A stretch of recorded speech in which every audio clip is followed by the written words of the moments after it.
আসসালামু আলাইকুম। আজকে চলে আসছি আমবাগ পূর্বপাড়া বারেকের পাঁচতলার সামনে ডঙ্গের খাওয়ান রেস্টুরেন্টে। এখানে লাইট দেখা যাচ্ছে, এখানে ডঙ্গের খাওয়ানের অ্যাড্রেসটা দেওয়া আছে। এখন আমরা যেখানে চলে আসছি সেখানে বসে বসে রয়েছি এবং কি কম্বল বালিশ সব রয়েছে। এখানে শহীদুল চিন্তা করছে এখানে কি শুয়ে শুয়ে খাওয়া যায় নাকি, তার টেনশন শেষ হয়। এর মধ্যে আমি পুরোটা রুম তুলে ফেললাম। এখন আমি ফ্রেমে চলে আসছি। তারপরে শহীদুল হাঁটাহাঁটি শুরু করে দিয়েছে, দেখে যে চারদিকের পরিবেশ অনেক সুন্দর। এখন তিনি বসে আদি দেখে হেসে ফেলেছে। এখন তিনি চিন্তা করছেন কিভাবে অর্ডার দেওয়া যায়, কী খাওয়া যায়, কি সুন্দর খাওয়ানটা অর্ডার দেওয়া যায়।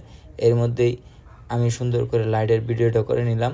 দেখেন ওইখানে দুষ্টরা দুষ্টমি করছে, এখানে বসার মতন কেউ নাই, দোলনাটা ফাঁকা রয়ে গেছে। এখন আমাদের খাবার এসে পড়েছে, দেখেন সবাই কীভাবে দেখছে খাবারটা কত তাড়াতাড়ি খেয়ে শেষ করা যায়। এখানে দেখবেন 3-4 জনে হাত দিয়ে এসে শুরু করে দিয়েছে খাওয়াটা। আমি ভিডিও করতে করতে আমি খাওয়ার চান্সই পাইনি, তারা খাওয়া শেষ করে দিয়েছে। তা খাওয়ার মধ্যে যে কি আলাদা এনজয়, আসলে আমরা সবাই একত্রে হইলে বুঝতে পারি। এই দেখেন কত সুন্দর ডেকোরেশন, আমার কাছে অনেকই ভালো লাগছে। আপনারা যদি আসেন দেখে শুনে আসতে পারেন, খুব ভালো একটা জায়গা।